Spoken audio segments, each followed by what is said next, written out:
De acuerdo con el diccionario de la Real Academia Española, la geografía es la ciencia que estudia y describe la superficie de la Tierra en su aspecto físico, actual y natural, o como lugar habitado por la humanidad. ¿Qué podemos extraer en esta definición? En principio, una gran dicotomía, dos grandes temas, el estudio del medio físico y el estudio del medio humano. Y un gran enfoque, que es el estudio de la superficie terrestre. Entendemos por superficie un plano bidimensional.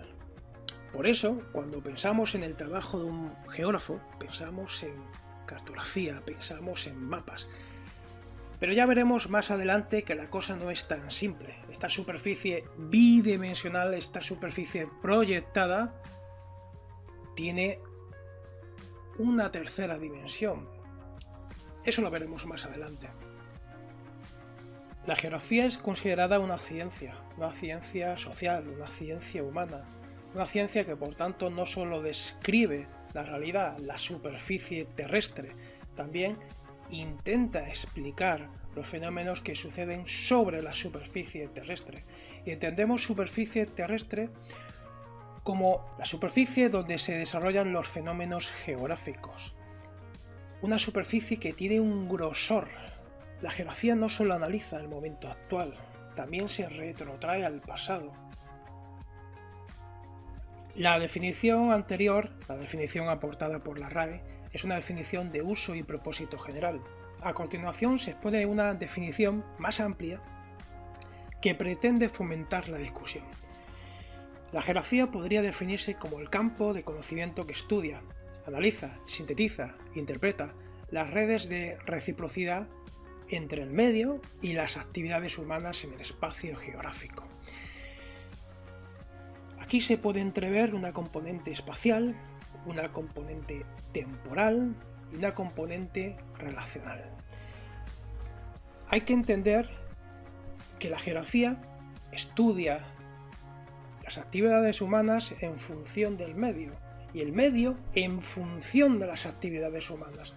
Hay una reciprocidad, pero partiendo de esta definición sería difícil encontrar diferencias entre la geografía y la historia, porque la historia en efecto también tiene un componente espacial.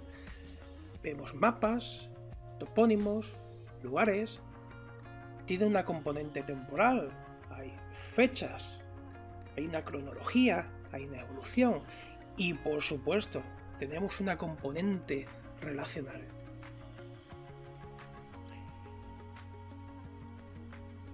¿Cuáles son las claves que nos permiten discernir la geografía de la historia? Aquí se aportan las siguientes. La geografía, a diferencia de la historia, tiene una aproximación eminentemente espacial. Por tanto, su estrategia operatoria está mediatizada generalmente por principios espaciales. La geografía, a diferencia de la historia, prioriza el estudio del medio, ya sea el medio físico o el medio humano, sobre la interpretación del relato. Y finalmente, la geografía, a diferencia de la historia, es más prospectiva que retrospectiva, aunque evidentemente tiene un carácter retrospectivo, pero es esa naturaleza prospectiva la que produce el caldo de cultivo para el desarrollo de la geografía aplicada. Con todo, naturalmente hay imbricaciones e interdependencias entre geografía e historia, todo ello en un contexto en el que se tiende a la fragmentación académica, la hiperespecialización en campos y ramas de conocimiento. De resultas tenemos una división básica de la geografía o un conjunto de divisiones básicas de la geografía. Por un lado tenemos dos grandes enfoques metodológicos. La geografía general estudia los fenómenos, frente a una geografía regional que estudia las áreas. Por otro lado tenemos dos grandes bloques temáticos. Tenemos una geografía física que estudia las formas de relieve, el clima, la distribución de la vida, las aguas, frente a una geografía que estudia la distribución de la población, sus actividades y en general todo aquello que deriva de estos sistemas de reciprocidad entre hombre y medio. Llegados a este punto, se puede hablar de las aportaciones metodológicas de la geografía. Lejos de aquel enfoque descriptivo que se mencionaba en la definición de la RAE, en uno de los componentes de esa definición, las aportaciones originales de la geografía podrían agruparse en los siguientes principios espaciales, principios que suelen orientar las estrategias de trabajo de los geógrafos. Los principios son los siguientes: principio de localización, principio de distribución, principio de asociación, principio de interacción y principio de evolución. Todo fenómeno objeto de estudio de la geografía está ubicado necesariamente en el espacio geográfico. La localización es el punto de partida. Esto da pie a la primera y única ley de la geografía, la ley de Toews.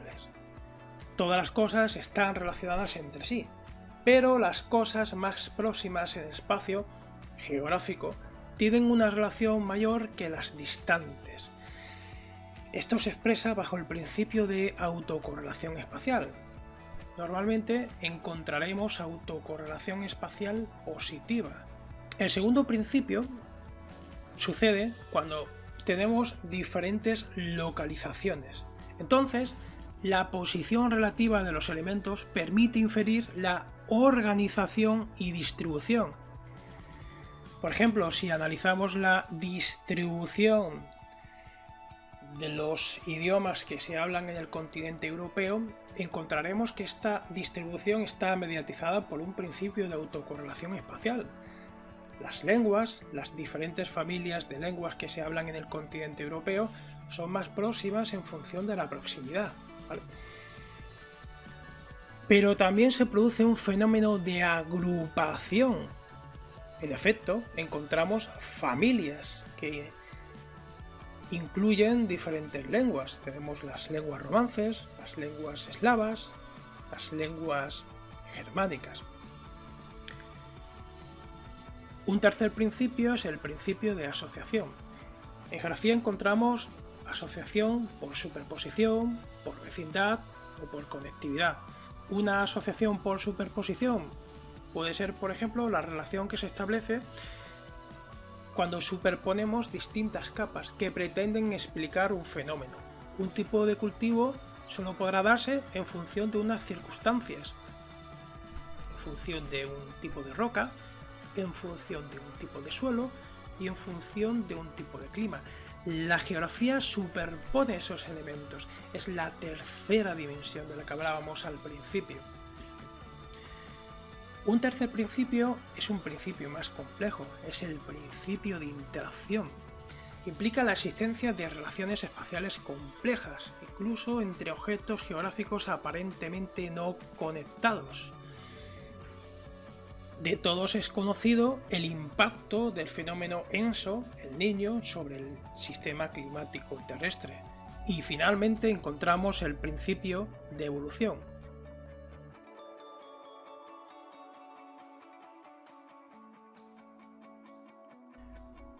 Por definición, la geografía tiende a diferenciar e individualizar los fenómenos geográficos en áreas homogéneas, y lo hace en función de la escala.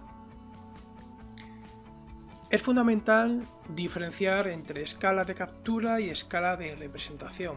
La escala de captura es la escala de registro, la escala de observación.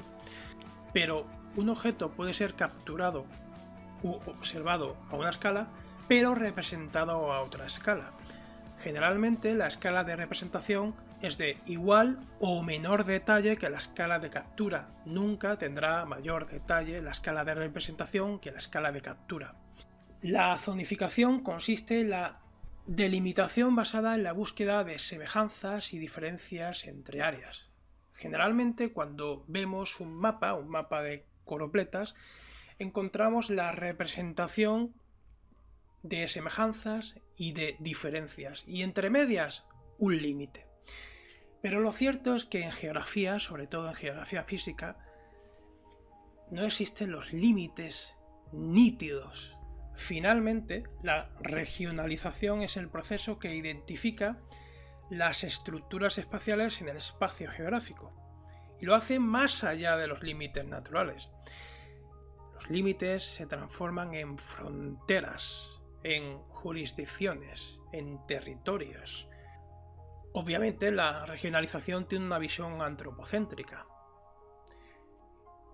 y, por tanto, se comporta de acuerdo con una dimensión histórica. Cuando la regionalización tiende hacia la fragmentación, deriva en el estudio de casos. Y esto se relaciona con un paradigma propio de la geografía y de la historia.